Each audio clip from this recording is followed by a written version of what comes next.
नमस्कार।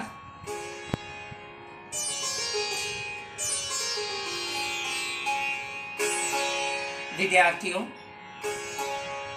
आज हम दो विषयों, देखने में ये विषय बहुत छोटे हैं लेकिन बहुत बड़े हैं। हैं छोटे लेकिन इनका थोड़ा गहराई से आपने अध्ययन करना है, सोचना है। ये विषय कौन से हैं? पहला है कण, और एक दूसरे विषय पे हम बात करेंगे चल और अचल थाट। तो कण क्या है? कण हम कहते हैं, कण जैसे शाब्दिक अर्थ ही हम स्पष्ट करते हैं कि कण मात्र, ठीक है। तो अब हम कण की परिभाषा क्या करेंगे? कण किसे कहते हैं? किसी स्वर को ध्वनित करने से पहले उसके अगले या पिछले स्वर को थोड़ा सा स्पर्श करने को कण कहते हैं। सितार पर कण तार खींचकर और पर्दे पर दोनों तरीकों से प्रयुक्त होता है। जैसे नी पर मिजराब लगाकर तार को खींचने से तुरंत सा की ध्वनि सुनाई देने लगे तो इसे हम क्या कहेंगे? सा पर नी का कण कहेंगे। इसी प्रकार सा के पर्दे पर तार को अंदाज से इतना खींचें कि रे बोलने लगे और तुरंत खींचे हुए तार पर मिजराब द्वारा प्रहार कर शीघ्रता से सा पर आ जाएं। तो यह क्या होगा? यह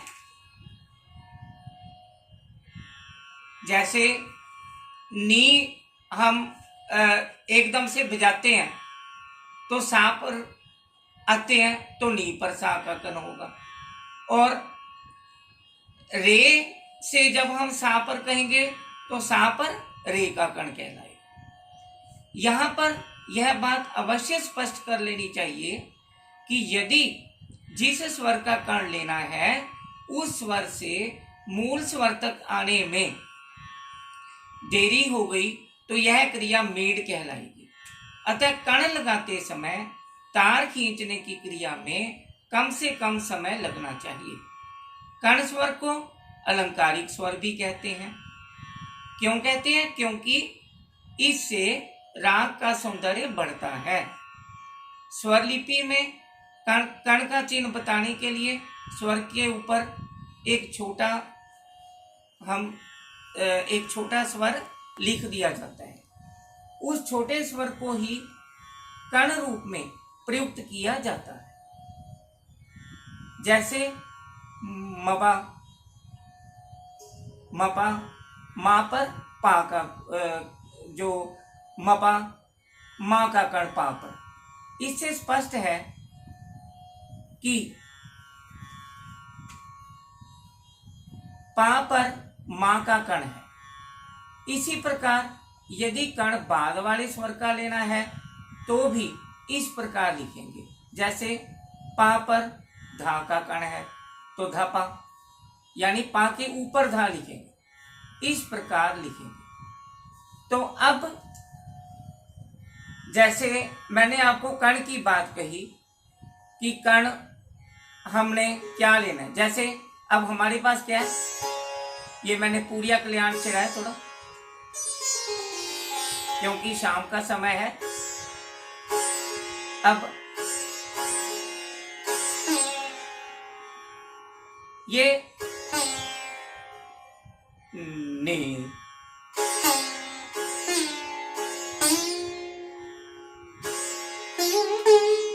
अब ये क्या हो गया? ये तो खटका हो गया, लेकिन मां पर गा का कण है। अब जैसे एक बंदिश है,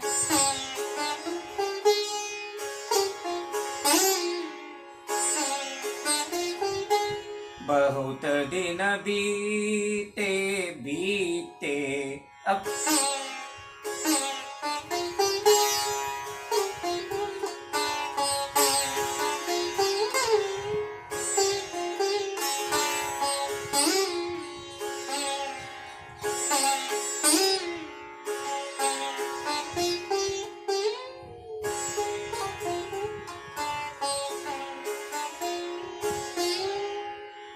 ये हमने कर्ण की बात कही। अब कर्ण और मीन में क्या फर्क है? अब कर्ण हमने बात की ना कि एकदम से आना चाहिए, कैसे? अब यदि हम कहेंगे ये मीन है,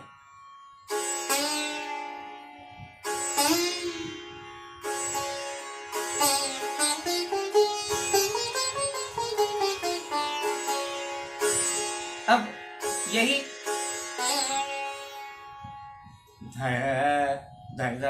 अब यदि हम कहें यही इसी क्रिया को,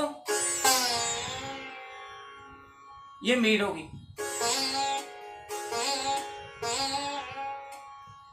तो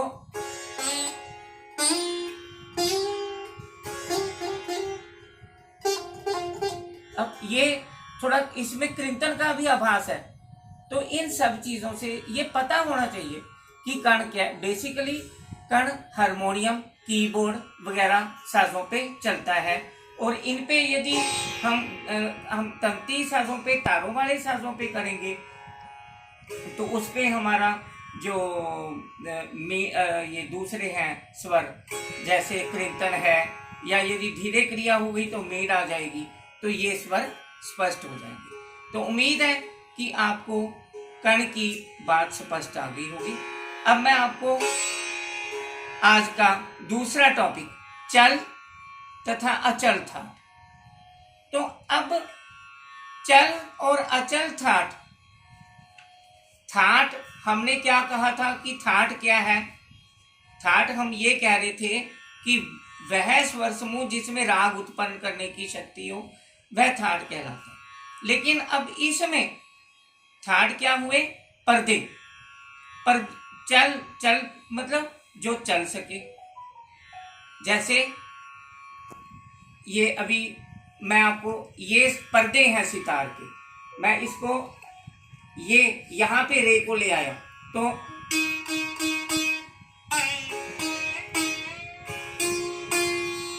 तो ये रे शुद्ध हो गया। लेकिन अब मैं यही रे यहां ले आया कोमल, तो ये रे कोमल, कोमल हो गया। तो शुद्ध रे करके यमन कल्याण हो गया, यही राग, और कोमल रे करके यही राग पुड़िया कल्याण हो गया। तो चल थाट की बात करते हैं, मैं बताता हूं आपको वर्णन पहले। तो सितार साधारणतः दो प्रकार के होते हैं, एक चल थाट वाला और दूसरा अचल थाट वाला। चल थाट वाला सितार हम क्या कहेंगे? चल थाट वाला सितार उस सितार को कहते हैं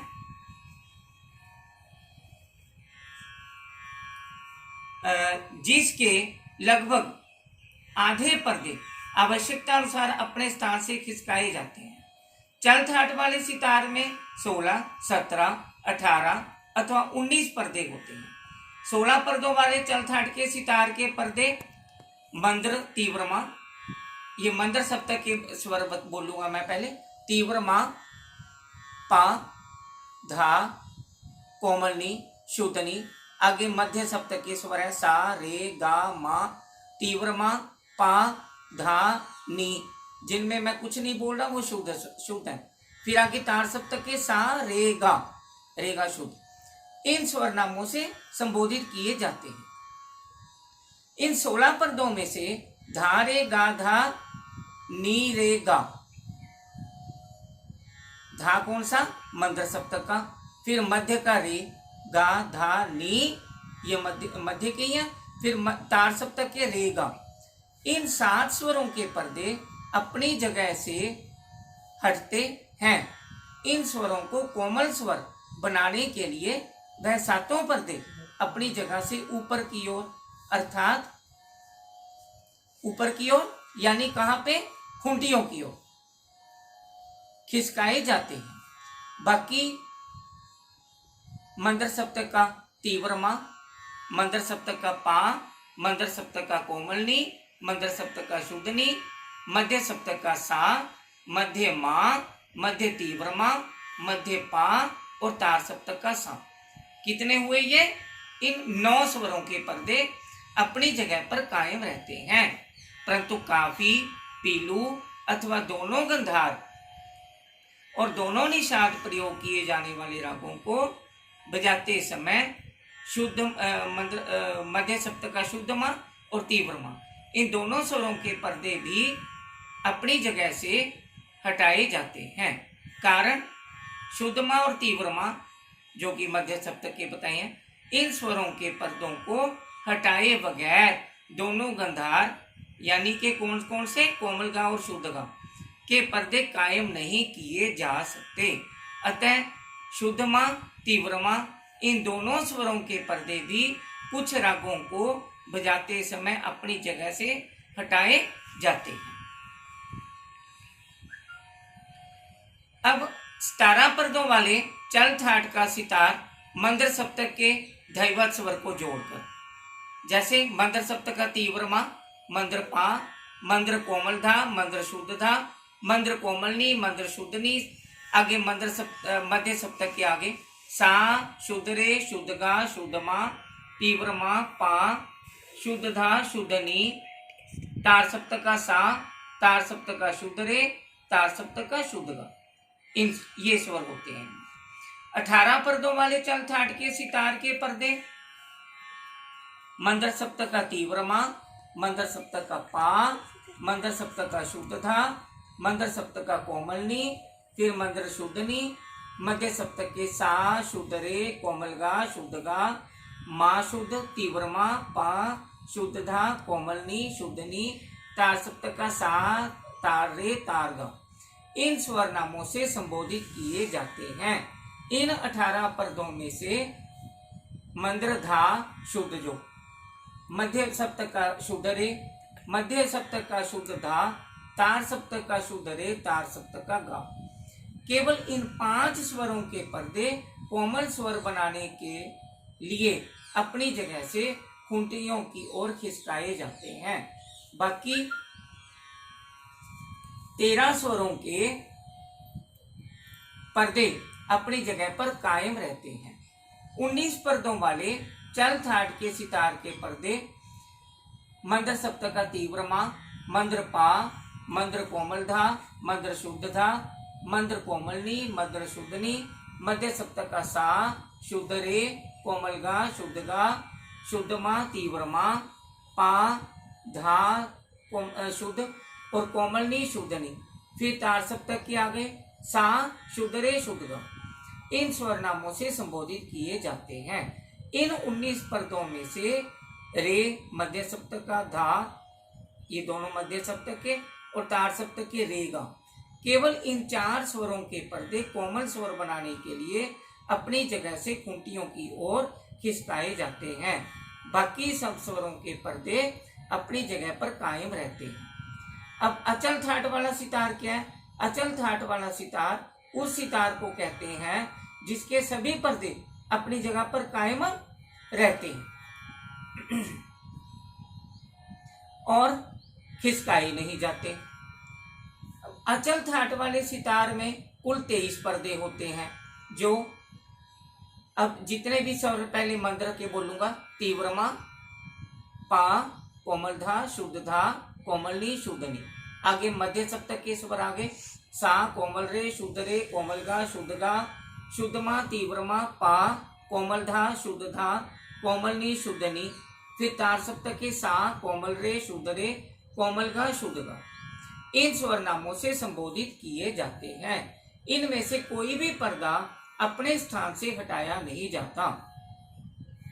सभी 23 पर्दे अपनी जगह पर कायम रहते हैं, क्योंकि इन 23 पर्दों में कोमल और तीव्र दोनों प्रकार के पर्दे मौजूद रहते हैं। अतः पर्दों के खिसकाने की आवश्यकता नहीं होती। सारांश क्या है?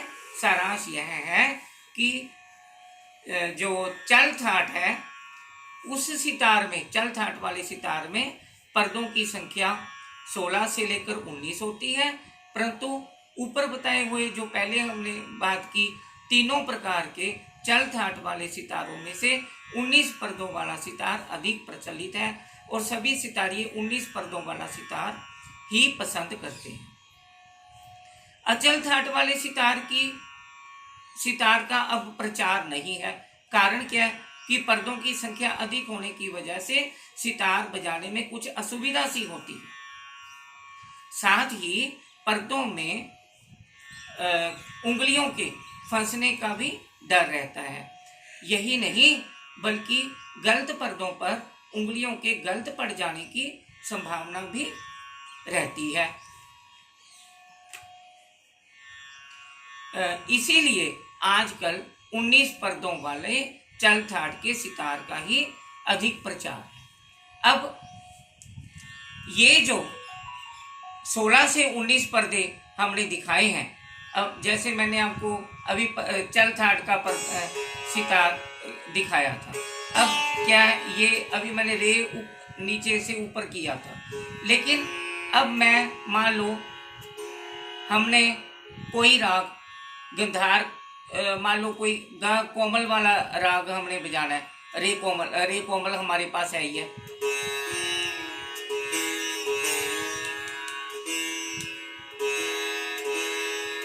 ये मैंने गा कोमल कर लिया और ये तरब को मैं कोमल करूंगा।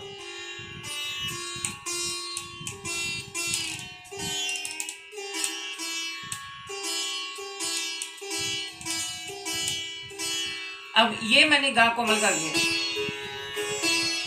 अब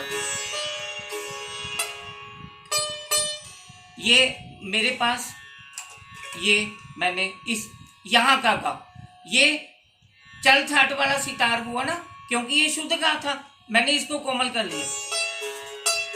अब ये हमारे पास कौन सा राग होगा?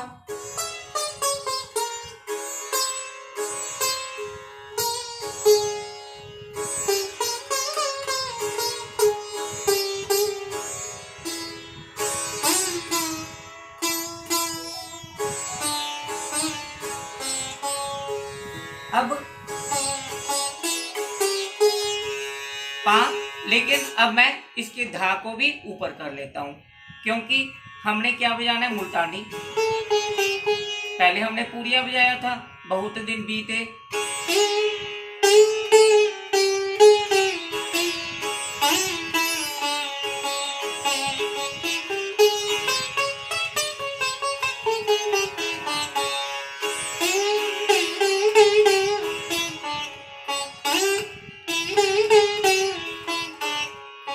तो आंगन में नंदलाल पानी सगारे सनी सनी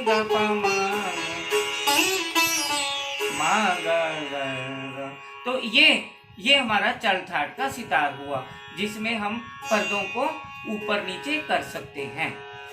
तो विद्यार्थियों, आज हमने कौन कौन से टॉपिक किए? पहला कण और दूसरा चल और अचल थाट। तो उम्मीद है कि आपको ये वीडियो अच्छा लगा होगा, ये विषय अच्छा लगा होगा। अच्छा लगे इसे दूर दूर तक शेयर करें, ताकि ज़्यादा से ज़्यादा लोग इसका फ़ायदा उठाएं। और इसको लाइक भी ज़रूर करें। लाइक करके और अपने अच्छे कमेंट्स दें, ज़्यादा से ज़्यादा बढ़िया कमेंट्स दें।